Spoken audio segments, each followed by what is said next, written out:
G'day viewers, welcome to another super helpful cool repair video from the Goat Shed, located in Newcastle, New South Wales, Australia. Okay, so this is a follow-up video to one we did yesterday, and we're going to be talking just briefly on a fault we found in the replay register.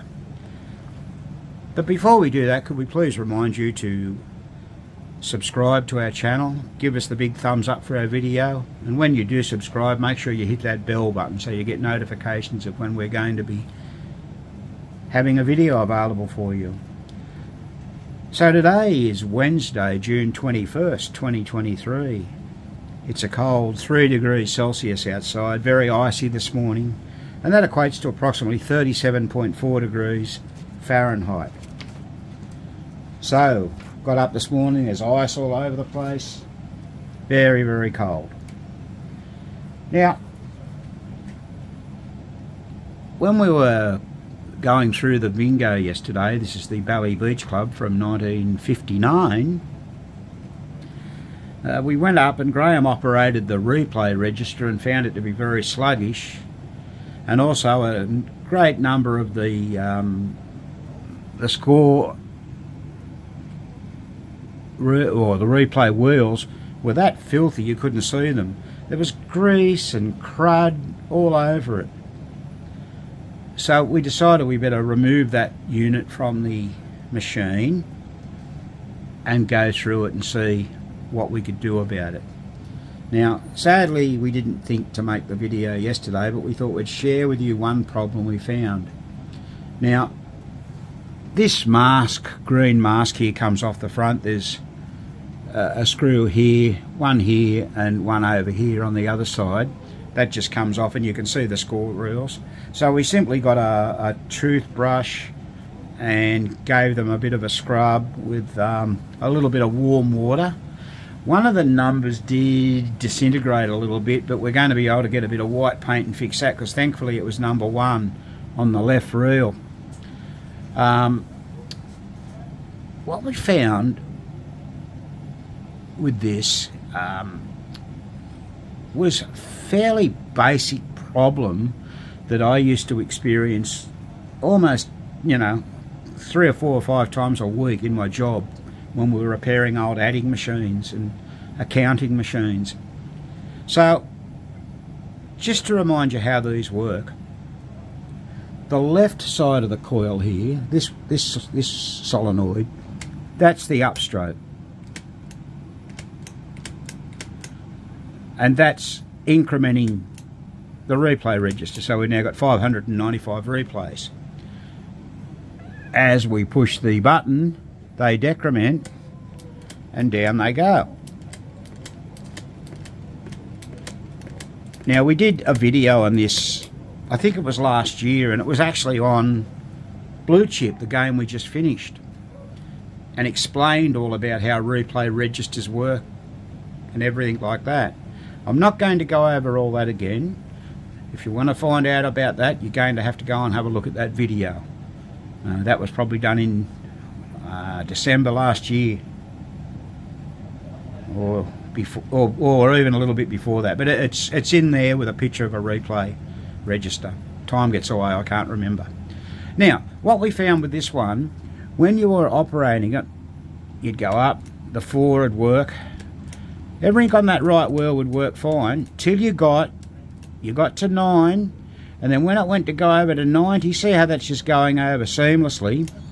It really struggled to get over to the 9. 6, 7, 8, 9. Now what I want you to watch are these wheels here. Just watch them. See how they move around? Both of them move quite freely. Right, they're the register wheels. Now, what they do, as I said, you need to look at our old video that we've done, but part of the wheel rides just above the numbers, and the other part meshes in with a tooth inside that wheel, and that's what you call the carryover tooth. So what the problem with this was was that, see these wheels here, they're now quite free. They were stuck solid on that shaft, on this whole shaft here. What I had to do, there's two clips on the end of the shaft. I had to pull both clips off and push the shaft in and out a bit till I could get to it. I got the Dremel tool. There was rust on either side of the shaft. That prevented the thing from carrying over. Because those wheels were struggling so badly, it just couldn't carry over properly. Now, unfortunately, I don't know, we've got parts for these, but if you've never really had to work on this or understood the way they work, it would probably be maybe difficult for you to understand what I'm talking about. But essentially, there's a little lug on the inside of here, this tooth. When this one gets round to 9,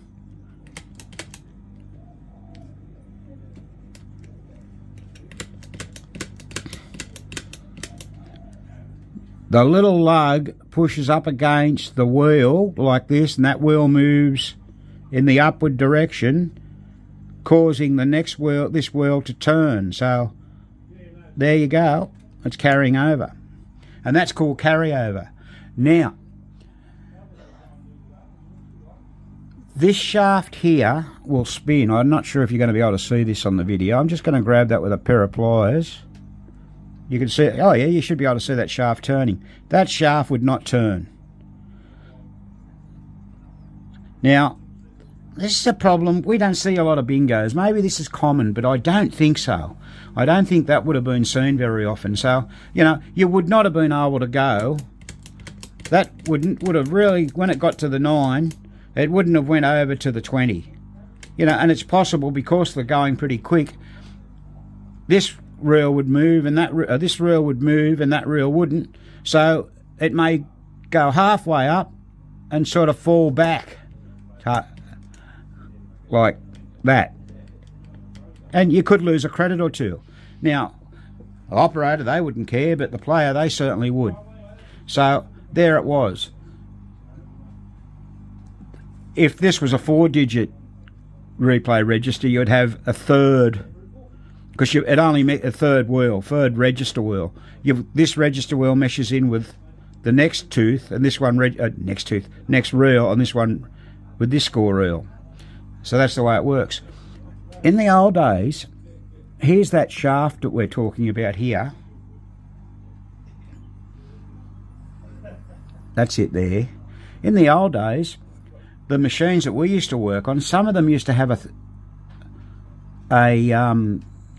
cutout in there, so you could put a screwdriver in there and you could get it and spin it really quick. We used to get a drill, a forward and reverse drill, and put it on there, and they'd spin that round, and then we'd put oil on the registers.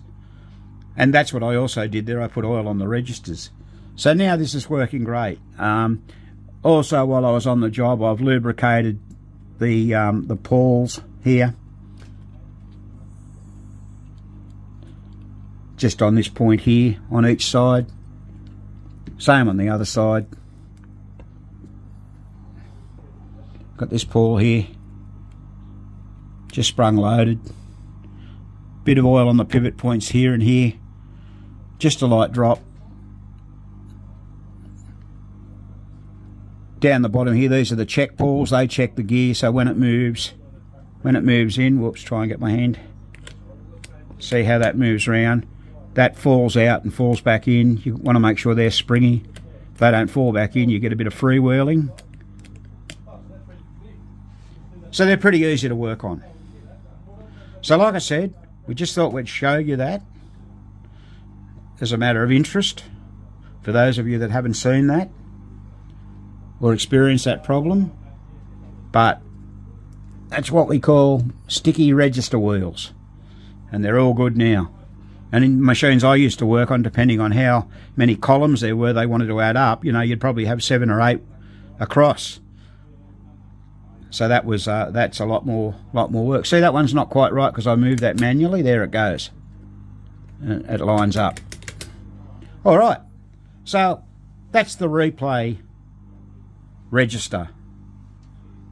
I can't find an exploded view on that anywhere I've had a look in a few manuals. If anyone, viewers, knows of an exploded view diagram of the replay register, I'd be really interested to have a look. I might check with a couple of my friends who are bingo guys and see what they've got to say. So just another thing that you might be interested in, goodness knows if you're not, this device here is a rotary selector unit. It goes in the front of the cabinet on the right hand side of Beach Club. And the idea of it is when you coin it up and it selects random features, it gives you the option or the opportunity, if it gets lit, to select a number. And by turning this dial, it won't do anything at the moment. That will allow you to select these different numbers. Now, this is a really clever idea. So what they have is a board on the back and a Jones plug, so it's removable out of the unit. There's a roll pin goes through and holds affixes the knob to the shaft. But what happens, how it works, you can't turn this at the moment. I'm going to try and show you this down here. We're looking down in there and we're looking here at this. That's the lock.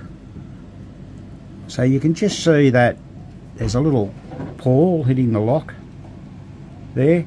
But when we pull the rotary selector magnet in, which I'll do from here, that pulls that down out of the road, and then you can turn to select the number. Now you can select up to 7 numbers. Okay, and how that works is it comes up on the screen as you're going around, just here. So as you put more coins in, you get different features. And if one of this light lights up here, you can select 19, 20, 21, 22, 15, 25 or 10. So that's pretty cool, isn't it? And it's critical, the adjustment on that too, with that switch that I was talking about. Now, I know, once again, that a lot of people don't have an interest in bingos, but they truly are fascinating machines. The engineering on those is just beyond belief when you consider these are all electromechanical, done with relays, step units, solenoids, etc., and a lot of wiring. Some people say the back of a bingo looks like the inside of a telephone exchange. Well, it probably did in the old days, and now everything that was done in that bingo and Mr. Don Hooker engineered is done on a microchip. But needless to say, we will try and do a video on a future bingo repair next time we do a control unit clutch. We're not sure on this one if we've got to do it yet, but we'll show that, and we'll see if there's anything else that we can come up with that people would like to see. We generally only see 2 to 3 bingos a year now. In the not quite 9 years I've been here with Graham, now we've probably seen about maybe 20 to 25 bingos. So I personally haven't had an awful lot of experience with them. Graham started fixing bingos before he fixed pinball machines, when he got his Key West in 1985. There was no internet round then. You had to learn yourself, read books and everything like that.